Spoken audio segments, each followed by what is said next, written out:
Welcome to Film Riot. If you look behind my shoulder in this area, I'm looking at my phone, which is connected to my camera currently. We have a Mavic. It's actually just an empty box. The actual Mavic is in its case right here. And this is the craziest thing about it to me, is the Mavic, the controller, 3 batteries, the chargers, cards, extra propellers, everything right inside of this tiny little case, which is pretty freaking amazing. I've only messed with it once so far, but I'm loving it. We're gonna get to it in an episode very soon. But today we're talking about cameras, 2 cameras to be specific, starting with the Canon C200, which I think looks really cool. A lot of you guys have been asking me about it. It's gonna be for $8,400, and it lives between where the C100's at and where the C300's at.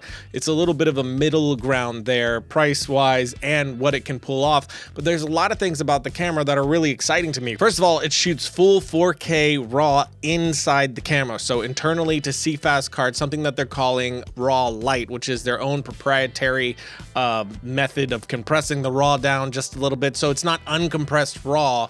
Apparently, these are reduced file size RAW, so more manageable. But then you could take that up to 60 frames per second at 10-bit and UHD. If you don't want to be shooting in RAW, your next best option is MP4 to 150 megabits per second, which isn't great, but if I'm using this camera, I imagine I'm shooting it for the RAW. I'm very curious to see how large these RAW files are, because if they're totally manageable, I don't really see me ever shooting outside of that if I had this camera. One of the biggest improvements and things that I want to mess around with on this camera is the slow-mo. Canon is finally upping their slow-mo game. You get 120 frames per second not cropped. That's the biggest annoyance with the slow-mo in the C300. It's gorgeous slow-mo, but it's cropped in on the sensor a lot, and it's just really frustrating. This is not cropped at all, so you're getting that 120 frames per second, and they have it to where you can assign a button to go directly to the slow-mo, which is great too, because it's also very frustrating to spend all the time switching over to slow-mo with some of the Canon cameras. Then you have the new monitor on the camera, which is very flexible and adjustable. You can move it to pretty much any position that you want for shooting, which is great. It has the EVF on there as usual, which is also great.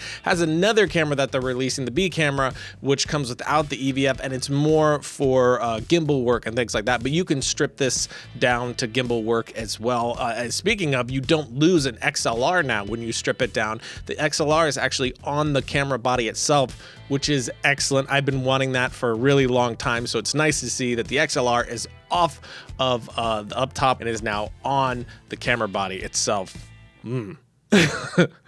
I don't know what that was. I might be hungry. But there is another camera coming out that will be in competition with this guy in around the same price point, just a little bit below $8,000. They're saying it's going to be. I don't think there's an official price released just yet, but that's the Panasonic EVA1. This one has a 5.7K sensor, super 35mm size, and will be downsampled internally to 4K to help with image quality. Later, they're saying with firmware updates, you're going to be able to get the full 5.7 RAW out of the camera. But for internal recording, they're saying you're going to be able to record 10-bit 422 and up to 400 megabits per second. Of course, that's all in full 4K. Then for slow motion at 2K, you're going to be able to record 240 frames per second, which that is pretty great. The thing comes with EF mount, which is also pretty great, because that's pretty much all my lenses, and there are so many lenses available at EF. There's some of the best, cheapest lenses that you can get as well, so that's a nice choice there. Then it has in-camera stabilization, and one of the biggest drawbacks for me, no EVF at all. There is no viewfinder. You would have to buy this later on as an accessory, which is a bummer, because for me, I definitely need a viewfinder most of the time. I shoot outside a lot,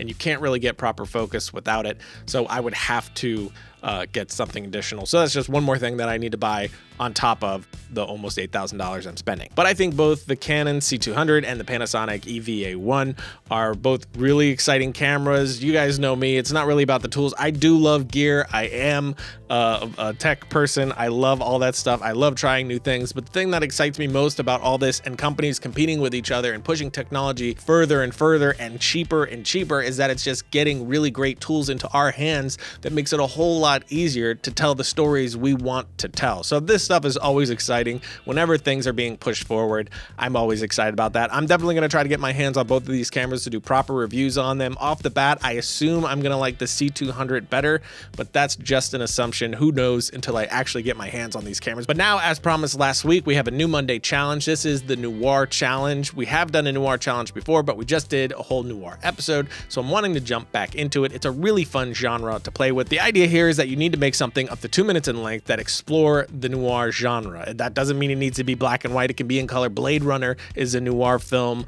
Chinatown's a noir film. LA Confidential is a great noir film. So the idea is to take what makes a good noir film and then put it into your own project. Again, it could be up to 2 minutes in length. You have a good amount of time to do it here. It's going to be due July 7th by 12 p.m. CST. You're going to send it to Mondaychallenge at triunefilms.com. Usually the best thing to do is to upload it to Vimeo or YouTube and then send us a link. It can be an unpublished link. It could be a public link. Whatever you want to do is fine. And we're going to have 3 winners on this one. 3 people are going to get Rampant Designs Editing Essentials and a $100 gift card to our digital store. Then our main winner is going to win all of those things, but also 6 months free of Frame.io, which is amazing and is something that I constantly use, and we will be talking about more next week. Again, you have up till July 7th at 12 p.m. CST to get this to us. Send it to the Money Challenge at triunefilms.com, and do not use copywritten music. If you use music that we know is copywritten music, you might get disqualified, so make sure if you did pay for that music, you're putting the details in your email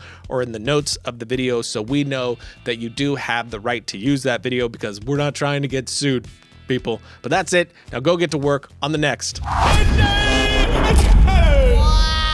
So that's it for today, and what I've been watching is a VFX breakdown for Logan. It's pretty short, but it's great to watch these VFX breakdowns because a lot of times you're surprised by what was actually a VFX or how they accomplished something that you didn't think they did in that certain specific way. So it's a really good way to sort of wrap your mind around where things are at, where things are going, and how things are being pulled off technically to give you ideas of how you could do something similar. So definitely check that out, and any VFX breakdown that you can get your hands on. Until next week, don't forget to write, shoot, edit, repeat.